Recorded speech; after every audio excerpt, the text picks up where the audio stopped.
Hello there, welcome to my channel, Mo Moon. My name is Mo. Welcome. Today I am doing a video called Where I'm At on My Spiritual Journey. So grab yourself a beverage. I'm drinking lemon balm tea mixed with vanilla rooibos.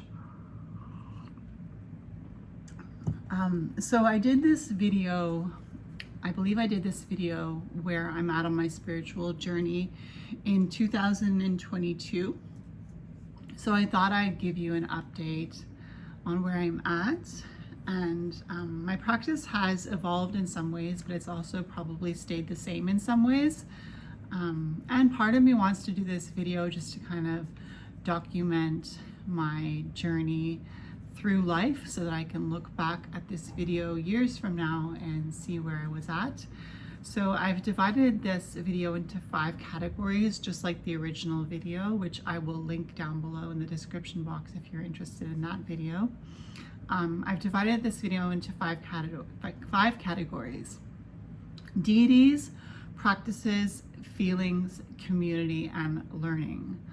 So on February 14th, 2025, it will be 5 years and 1 day since I've been on my witch's journey. So right now it's just over 4 years that I've been practicing witchcraft. Well, I can't really say that that's true because I've practiced witchcraft quite a bit. I was 21 or 22 when I started using the tarot, and I'm 43 now. So I started my witch's journey just over 4 years ago. So I was brought up Christian, but you know, I was a very fervent Christian for a while. But I just hit a brick wall with Christianity, and I had to evolve in order to survive, kind of like evolution, I guess. You know, the theory of evolution. So yeah, so let's start with deities. So deities. All right, so my practice has evolved quite a bit. I started out on my pagan witch path with a god and a goddess. My goddess was Saradwin, and my god was Cernunnos. So Cernunnos is my first pagan father, and Saradwin is my first pagan mother. I can insert a picture of my altar where I have all my statues.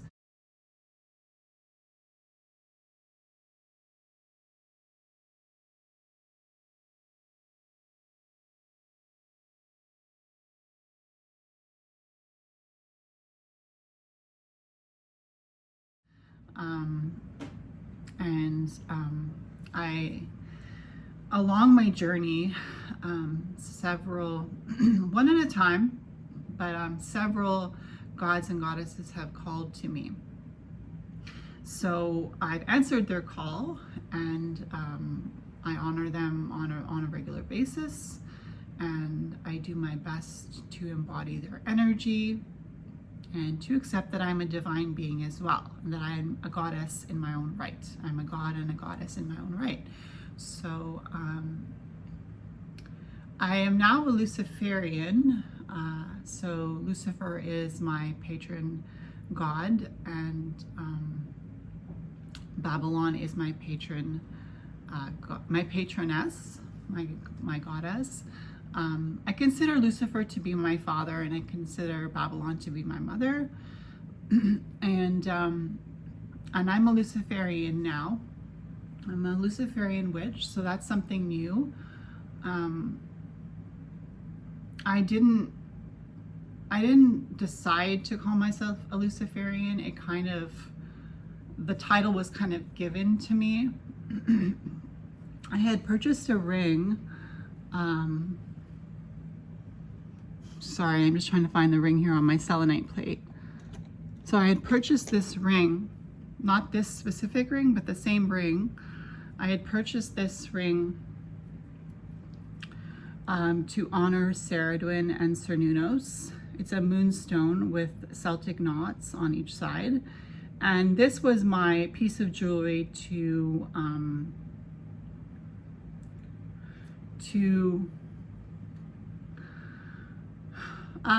solidify in the physical realm my connection with Cernunnos and Ceridwen. So when I started my pagan journey, I started through Wicca, and I was on the Wiccan path with Cernunnos and Ceridwen, and I was doing my year and a day initiation, and I got this tattoo on my year and a day initiation. It's a pentacle. So, but I decided, after the year and the day was up, I decided that I wasn't going to be a Wiccan, but I still had this ring. And I'd say about a year ago, maybe less than that, I lost this ring when I was working. And I was really upset because this ring had been my introduction piece into the craft. And Lucifer told me, I had worked with Lucifer prior to losing the ring. I had worked with Lucifer prior to becoming a witch. Lucifer presented himself to me back when I was in my late 20s. So Lucifer has been in my life a long time. As I said to you, Lucifer is considered my father, but he's also somebody that I see as a lover, which you might find it weird, but I don't. So Lucifer told me, you lost the ring because you're not a Wiccan, you're a Luciferian. And so that's when I was given the title of Luciferian. So also with my deities, if you watched the prior video from 2022, where I was talking about where I'm at on my spiritual journey, I mentioned that I was starting to get to know my gods and goddesses and trying to prove myself to them. And now I no longer have to prove myself to them because it's been 22 to 23, 23 to 24. It's been about 3 years that I've been working with some of them a little bit less time, but I've been consistent with having an altar. I've been consistent with keeping my altar cleansed, and so I no longer feel that I have to prove myself. And I realize that my relationship with these deities is one that I'm a pagan, and ultimately it's my responsibility to come out victorious, and I can't depend on my gods and goddesses to get me out of difficult situations. It has to be something that comes from within myself, from my belief within myself, and from my belief of myself and of my capabilities. So I think that's where the pagan gods differ from the Abrahamic gods, is that the pagan gods, I've come to realize on my witch's spiritual journey, that the pagan gods are not there to make excuses for me. They're not there to baby me through my walk of life. They're there to empower me, to remind me of who I am, to strengthen me through me believing in myself. So that's what I have for deities. So the next one is practices. So where am I at now with my practices? Well, one thing that really comes to mind is my daily rituals. So as you know, I am working through the Qliphoth. If you follow me on this channel, you know that I'm working through the Qliphoth, the Tree of Qliphoth. So that's a practice that I'm taking part in now. And so doing personal magic, although working through the Qliphoth is personal magic, it's not magic for glamour, it's not magic for money, it's not magic for protection, it's not magic for love, it's magic for shadow work. So right now, I think it's been since September 2023 that I've been on this Qliphothic journey. So practices, really reading the tarot weekly for my week ahead readings. I find that reading the tarot is a practice because it keeps me in touch with my third eye and my witch's eye and my intuition and my gifts. So I do consider reading the tarot a practice. Every morning I journal. Lately I've been drawing an oracle card to prompt me to journal. But I do consider journaling a very a very essential practice for me. Also, when I do my daily rituals, I always give myself words of affirmation. So when I'm washing my face, I will recite a mantra. I am beautiful, I am powerful, I am seen, I am heard, I am loved, I am respected, I am held. My face is smooth, plump, firm, vibrant, youthful, wrinkle-free. As I'm washing my face, and then as I'm putting my cream on my face and my neck, and as I'm taking my shower, I will thank my body, every single part of my body. As I'm using my body wash lotion, my body wash cream, I will say that this cream is bringing vitality to my body. This cream is bringing protection to my body. As I'm putting my lotion on my body, I thank every part of my body for being happy, healthy, and protected. When I eat my food, I try to remember to ask that the food be used to help me achieve my highest purpose. So I guess you can consider it a type of prayer where I've really developed a regular routine of being mindful with every one of my practices.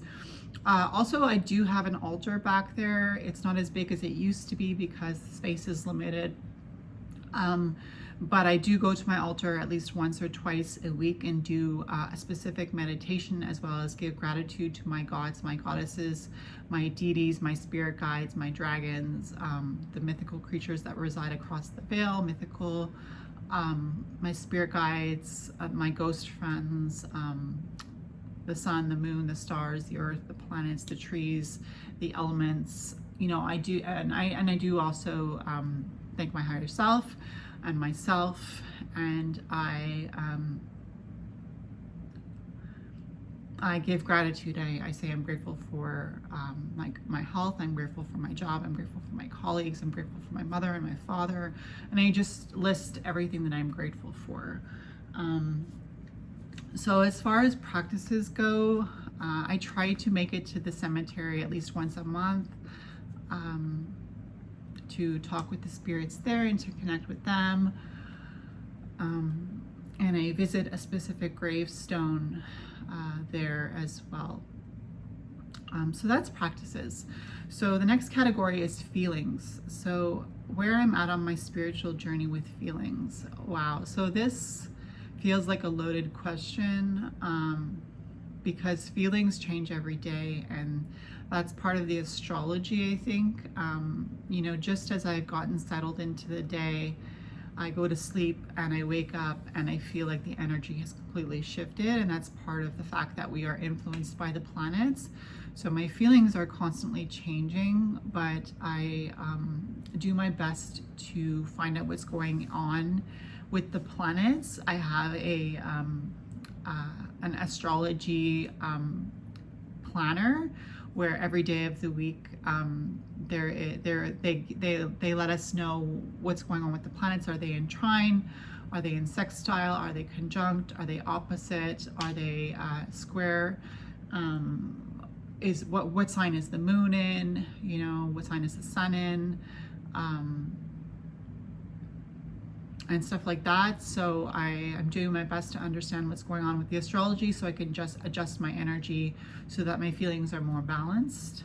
So that's feelings. The next category is community. So as far as community goes, I'm a solitary practitioner. I think I work best in a solitary practitioner role.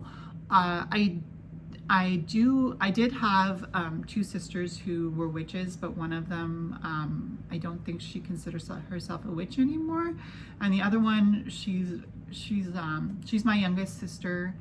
She's 29 now, and her and my other sister and myself, back in 2022, we were getting together to do rituals, but it's been a while since we've done that. I think the last ritual I did with my sister, who's 29, shout out to Debbie, I did a ritual with my sister for releasing and bringing in, and I think that was last summer. And I'd love to do a ritual with her. She's just so busy. She has 2 jobs. I have a full-time job. She has a boyfriend. I have a boyfriend. She has a lot of pets. And you know, it's just, you know how it is when you're an adult and you just can't find time to hang out with your friends because it's just so busy.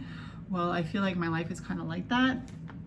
So for witchcraft community, I really feel like my community is more the people that inspire me. So it could be anybody in the spiritual community online. So it's usually on Instagram, but I also find inspiration from the creators on YouTube.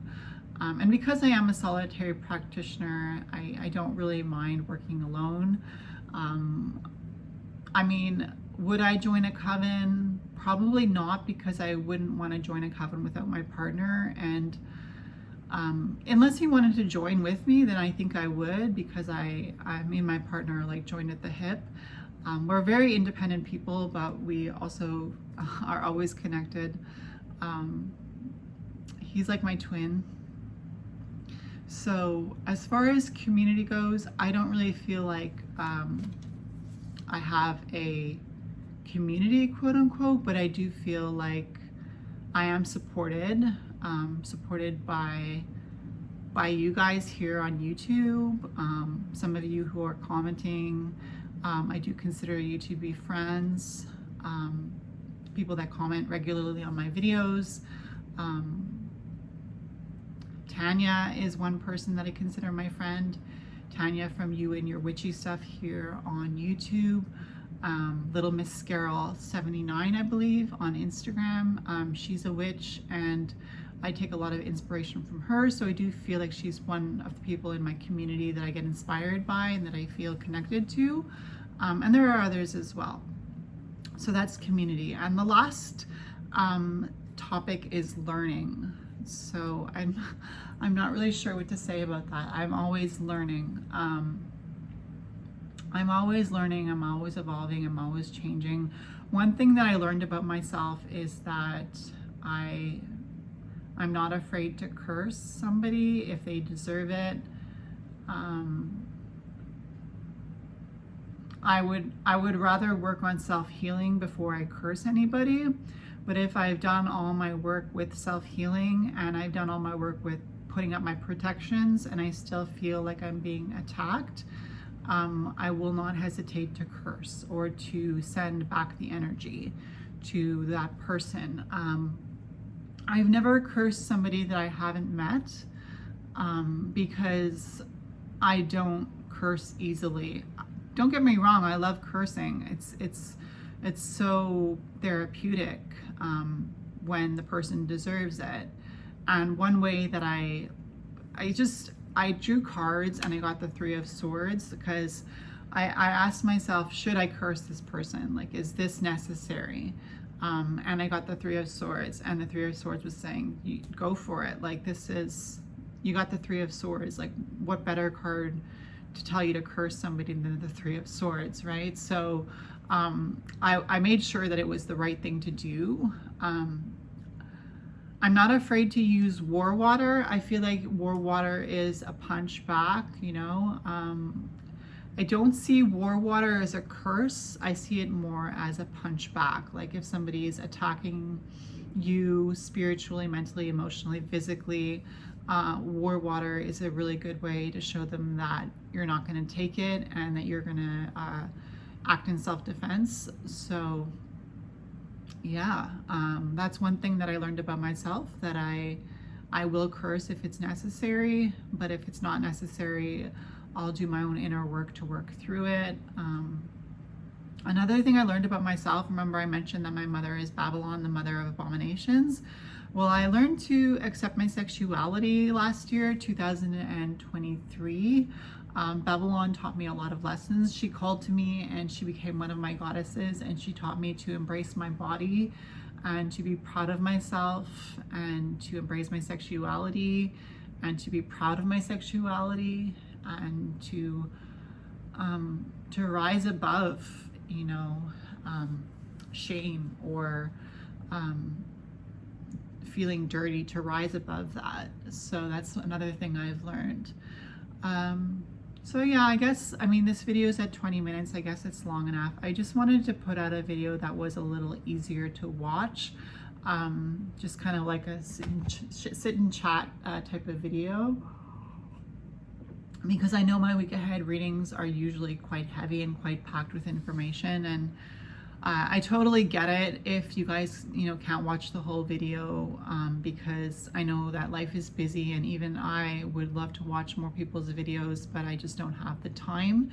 So I usually make I usually make my Patreon subscriptions the priority for videos, because I'm paying for Patreon. So I'll watch those videos first, and then I watch the videos that I have time for on YouTube when I have some time. But as you all know, life is really busy, and we all have our own desires and goals in life, and it's really important to set your priorities straight. So for me right now, it's really important to work on my tarot deck, work on my book, work on my YouTube channel, work on myself, work on my relationships, get to work and do a good job, get good sleep, work on my body, make sure that I'm getting to the gym, work on my spirituality, my shadow work, and so on and so forth.